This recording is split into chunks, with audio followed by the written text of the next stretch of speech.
Hello and welcome to Success is Never Accidental. I'm Lynne Peyton, and this is the show where we get to explore all the factors that contribute to success, and I get to interview some highly successful people. My guest today, Unstoppable Tracy Schmitt, is a remarkable woman who is a hard-hitting corporate business coach who specializes in building high-performing teams. She's also a decorated athlete who has climbed Himalayan mountains, captained a tall ship, and she's an award-winning platform speaker, having shared the stage with celebrities like Dr. Phil and John Travolta. All of this despite being a four-way amputee. In her book, Unstoppable You, Tracy shares her extraordinary journey with incredible courage and humor. Most importantly, she challenges all of us to conquer our fears and overcome our limitations. Voted the #1 female transformational leader by John Maxwell, help me welcome Unstoppable Tracy Schmitt. Tracy, it is so good to see you again. How are you, my friend? Oh, I am extraordinary, especially because I get to spend a short moment with you.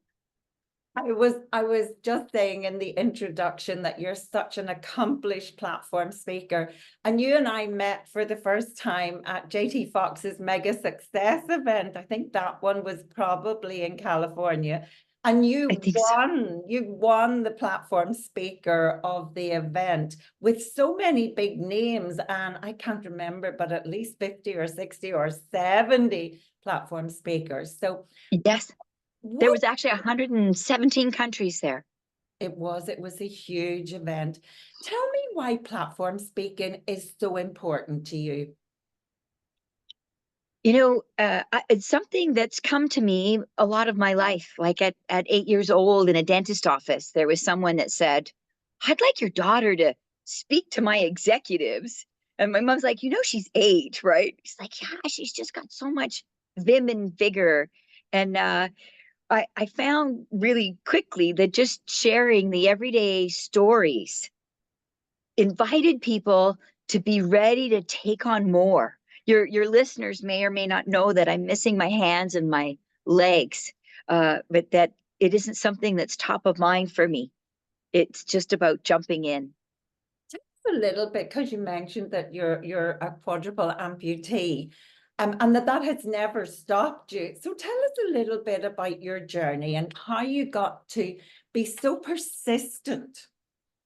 Yeah, even yesterday going to the Canadian coffee shop Tim Hortons, and I reached out to get my tea, and the woman looked at me and she said, "Oh no."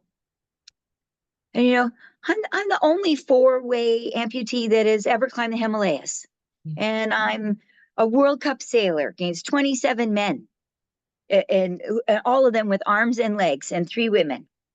And then these 2 words with the Tim Hortons lady, "Oh no," kind of just blindsided me. And it was short because you said, how do you get to be so persistent? And it's followed me yesterday and every day. Was the first day of school was my biggest no. And I was 5 years old, and the principal got one look at me, and he was shaking his head, and he said, "I'm sorry, Tracy can't go to this school." And I love, for those of you that can't see Lynne's face, her eyebrows are like, what? And so she's all ready to be, big sister to me and say, what do you mean? And you wouldn't be surprised if my mom was Mama Bear. And she wasn't. With her kindest eyes, she just looked at that principal and she said, "How come?" And what's so great about that is she didn't say why, because why is a trigger word. Right? Why puts people on defense. And so because the principal wasn't defensive, he's, well, Tracy has no hands. How's she going to tie her shoelaces? Tracy has no legs. How's she going to go to the washroom by herself? And in the 70s in Canada, and probably Ireland too, only one teacher and 35-year-old kids And in the 70s, there was no educational assistants or support workers. Children with disabilities were sent to segregated schools. So my mom, she said, I totally understand.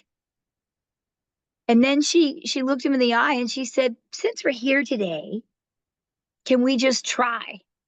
Can you give me 1 week? And so he agreed to 1 week while she went to look for another school. And my mom, the whole time, stayed kind. She shook her hands. She made eye contact. We walked around to the side of the school and she collapsed to her knees. And she grabbed my shoulders and she was looking at me eye to eye. And she said, Tracy, it's really important that you and everyone's included. Nobody left behind. Well, I'm just 5. I don't know why she's so serious. I break free of her super grip and I go to run in the playground, and the principal bumps into me. The principal had followed my mom and I around, and he saw my mom on her knees, and he saw her holding my arm, and he heard her say, nobody left behind. So I like to say that his heart grew 3 sizes that day, kind of like the famous movie. And there's a part 2, but I want to hear where this is landing for you.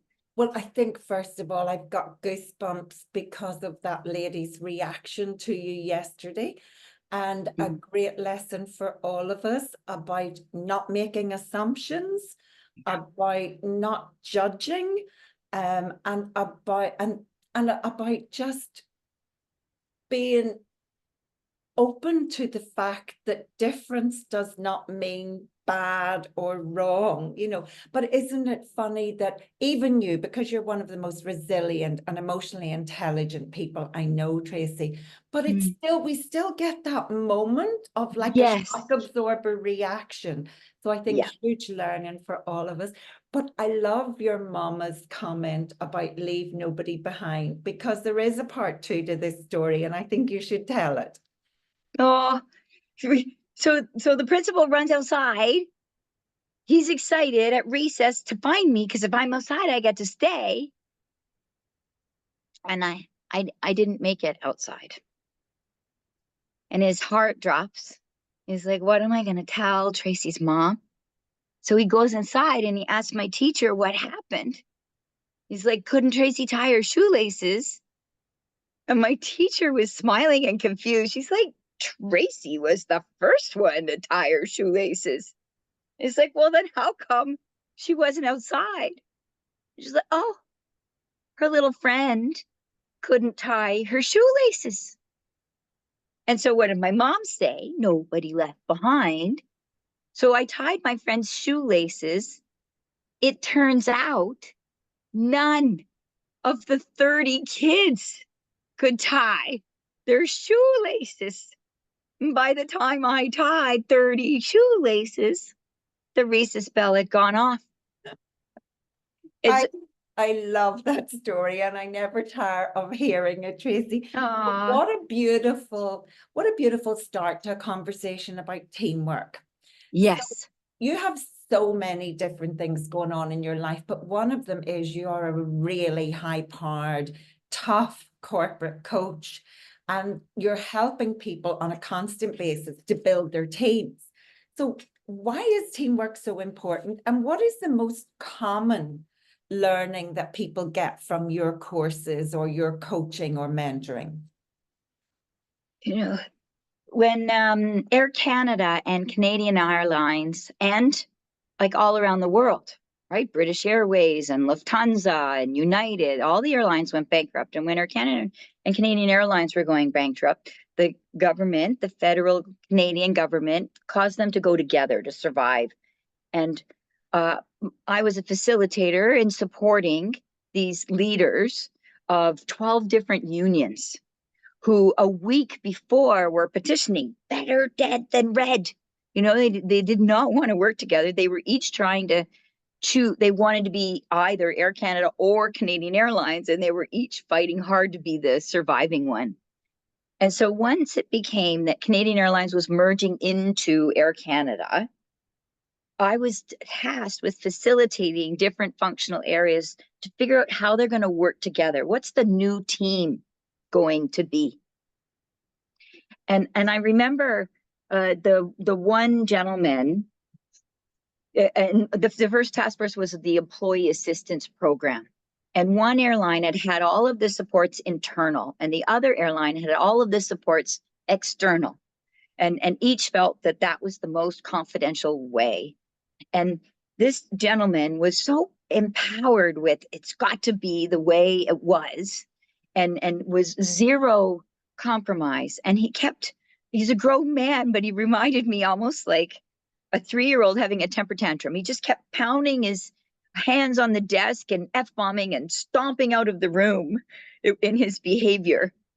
But we had agreed at the very beginning of it all, when we were setting the ground rules, the team ground rules of how this was going to go, is that we wouldn't move forward without any one of the 12 people in the room, and that we chose very bravely. And I don't highly recommend this always, but this group chose consensus.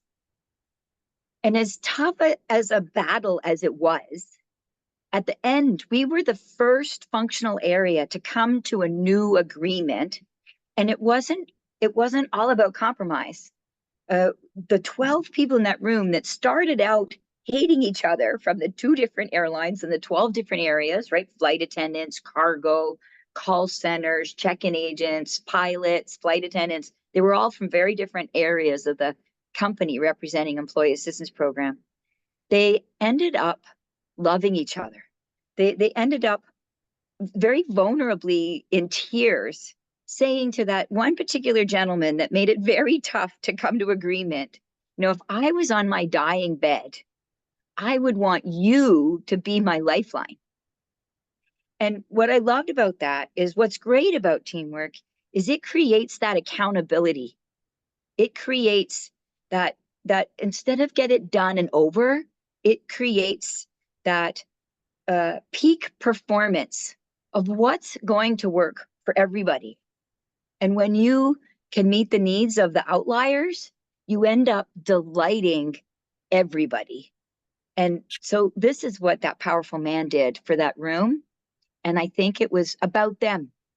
As a coach, it's my role to facilitate their conversations, not to give them the answers. Such an important point, isn't it? When we're facilitating or in that kind of environment, you're looking for the leaders, you're looking for the people who gain the respect of the group. You are always looking for compromise, but not compromise if it doesn't get you the result that leads to best practice. There's a tendency to resist change. And I was thinking earlier on, you said the Y word creates defense. And if there's one thing that people take away from today, when you're in a situation, substitute how for why, because why does put people on the defensive, but how brings them along with us to try and work together to get that compromise. But why is it that people are so resistant to change, Tracy? And what are some of the tactics and strategies you use to help people come to terms with change? It's interesting with that Air Canada, Canadian Airlines example, that Air Canada had been 30 years. Most of the employees were children of employees of Air Canada. It was a very enmeshed culture. And before we were independent, we were supported and government run. So it was somewhat of an entitled culture. Whereas Canadian Airlines, they had already been through many mergers with Wardair, with Pacific. They'd been through so many mergers that when it came to this, they were much more powerful at, okay, I loved my Canadian Airlines family, but what's going to make it work now? And so it seems to me people that are change catalysts or change tolerant are people that have lived through experiences that cause them to understand that sometimes there's incredible things on the other side. And that it's okay to go forward, even though you don't know how. Like, for example, when I started skiing, we tried a sitting ski. We tried my long legs, but because my legs end above my knees, the artificial legs just bent. And I remember sitting inside next to my ski instructor, and I looked over at his feet, and he had gigantic feet. My young mind inappropriately thinking, but it gave me a light bulb. He's got huge feet. I could put my thighs in men's ski boots. And we ended up doing that. And we also ended up putting my thighs in men's boots backwards. So even though I didn't know how I was going to ski, I was of this mindset of embrace the possibility I'm going to ski. I didn't know how. I was wiping out in the trees. I was falling. It didn't happen overnight. But that was also true for sailing, for flying a plane, for scuba diving, for horseback riding, for so many other of the climbing in the Himalayas. We went to the bottom in Pokhara with my long legs, and it didn't work. We had to go back to Kathmandu, leave my legs, and I decided to trek the Annapurna region on my knees. So everything I've done has taken multiple efforts. And so same with the Canadian Airlines. They'd had experience with multiple rounds. So we get to embrace the possibility, even when we don't know how. You jump into it. You surround yourself. I had a ski instructor. In business, I surrounded myself with you in 2017 and skyrocketed. And so who do you surround yourself with, and then embrace the possibility you can do it and get started, even though you don't know how. You get to believe. So beautiful, beautiful insights there. And it is all about when you're stuck, focus on the art of the possible. Look at the opportunities. Look around. What else could I try? But the other thing that you're saying through over and over again, who else could help me? And sometimes we don't ask for help, and it's okay to ask for help. And so what would you say to people out there who are stuck? Maybe stuck in a job that they no longer get excited by, in a relationship that maybe no longer fulfills them. What would you say to them in terms of looking at the possibilities? What was coming to mind when you were sharing that, like, I want to succinctly say, leap, go for it, you can do it. But where my mind went was, when we're stuck in a marriage, when we're stuck in a job that gives us a little bit of comfort and we're afraid to lean into the fear and go entrepreneur, is that it involves generating conversations. Like when you think about when my mom spoke to that principal and she said, how come? She didn't say, Tracy can tie her shoelaces. She really listened, and she heard that he was worried about being stuck with me. So she didn't tell him I could tie my shoelaces. She counteroffered, can we just try?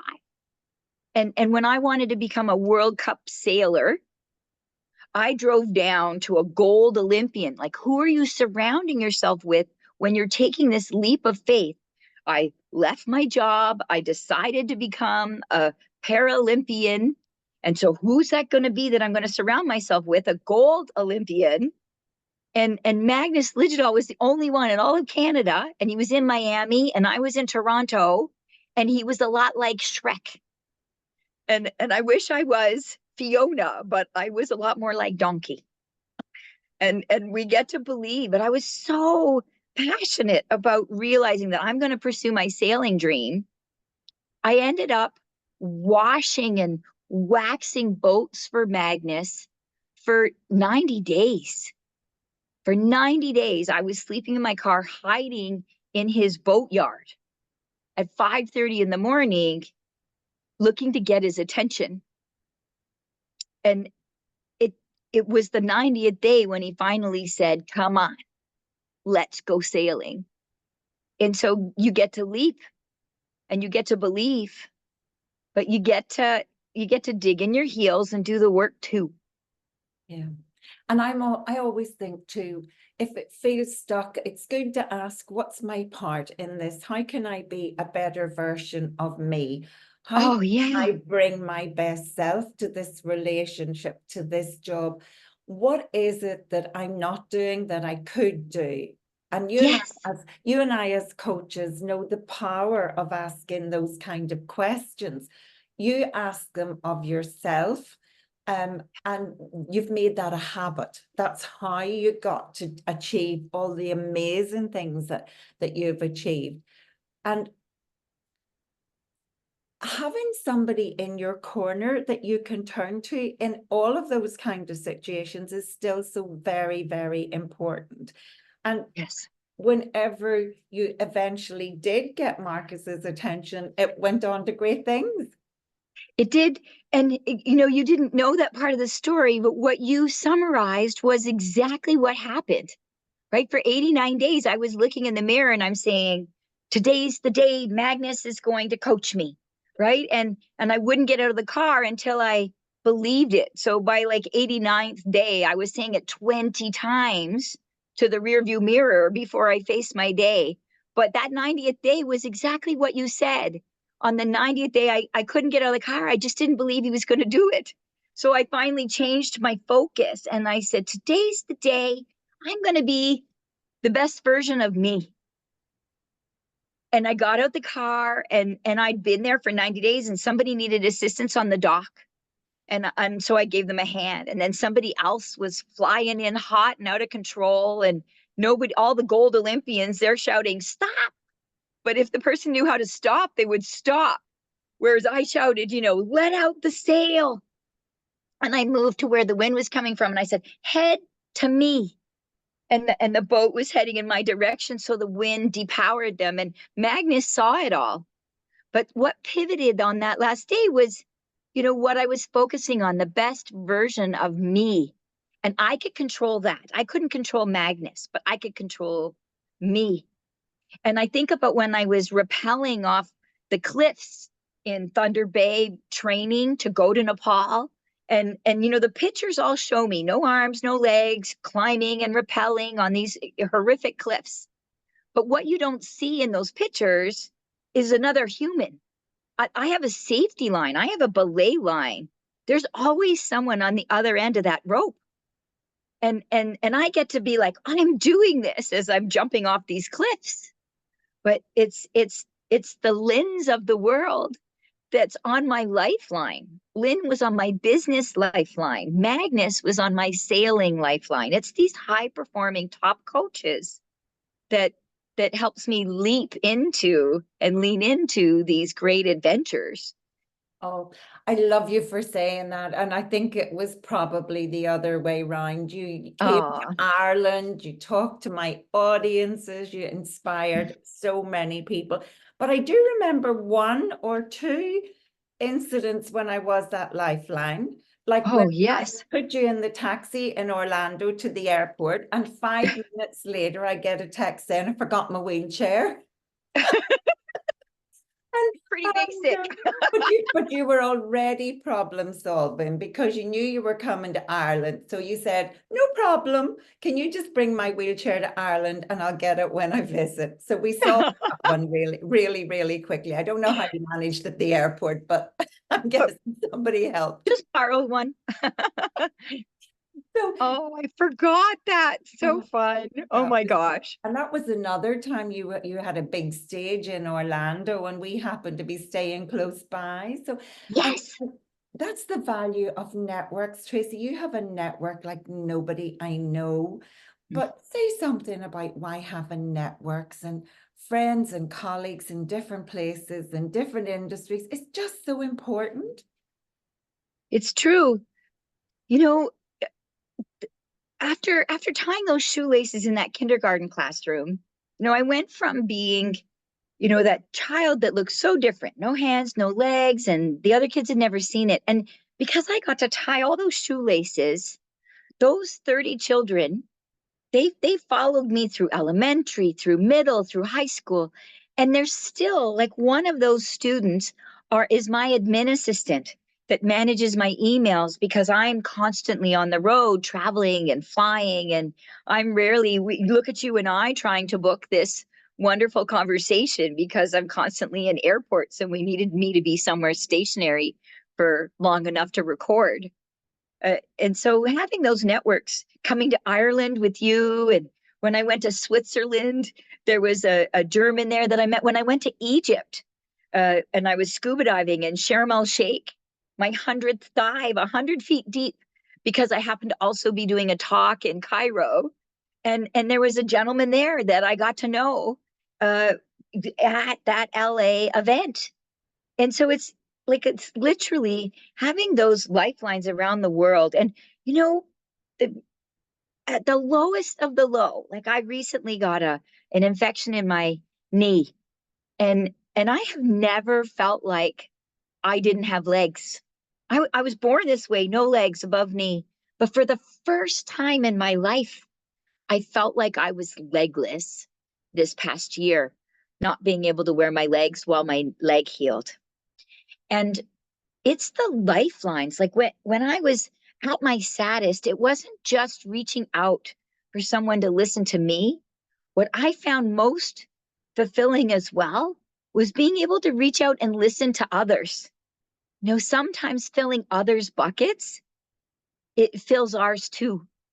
And got me through this time. Being able to be a big difference maker and continue speaking really has given me the strength through this time. And so I think networks are hugely mutual and two-sided. And you make a hugely important point there, Tracy. When we focus on ourselves and the things that are going wrong, then it's easy to feel down and to, feel depressed and whatever. But when we make our focus about other people, it lights us up and we find that strength and that courage. Yes. Which, as you say, when we fill other people's buckets, it's a really selfish thing to do because we're really filling our own. Yes. And there's that beautiful book by Tom Rath, I think it was, How Full Is Your Bucket, which really exemplifies how important it is that everybody makes a point of leaving everybody better than they found them in every interaction, in the gas station, in the restaurant. Oh, yeah. On the street. I mean, sometimes we can just notice somebody that we could walk past and just intuitively you stop and say, everything okay? And you just give them that moment to just talk and hopefully ask them a question or two that redirects their thinking so that you leave them a little bit better than you find them. And you're a master at that. So tell me, what's next? Well, the world is opening up exponentially again, which is so great. And I think internationally, mortgage rates are going down too, right? The markets are opening up. The economics are brilliant. And so I'm back to traveling again. You know, up to March 2020, I was in 20 countries the 12 months before the world shut down. And now, like last week, Quebec City, next week, London, and I'm in conversations about Argentina and traveling. Yesterday, I had 4 events in 4 different cities, but at least they were all in Ontario, but a lot of driving all over from 7 a.m. till 11 p.m. And so what's next is just hitting the world running again and getting to be exponential with speaking again. I have a new champion mindset program that I'll be launching, which is very exciting. And it's born out of the high performance coaching for athletes. Like, how do I get athletes top of their game and teams top of their game? And so many of those mindset framings transfer poetically to the leadership corporate world. And so that's sort of the big business launch. But of course, long term, I want to be the first woman with a disability that goes to the North Pole. so many dreams on the 9 domains of life.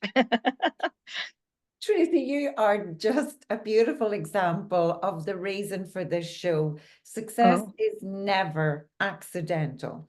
What would you say are the three most important factors in you being so ultra successful in everything that you choose to do? No, you know, it, you kindly and others call me Unstoppable Tracy, but it's more about unstoppable you, your unstoppable listeners. And, at bobsledding speed, like forget the 30 years it took us to get here. Bobsledding speed, when you exceed uncertainty, embrace possibility, and earn independence.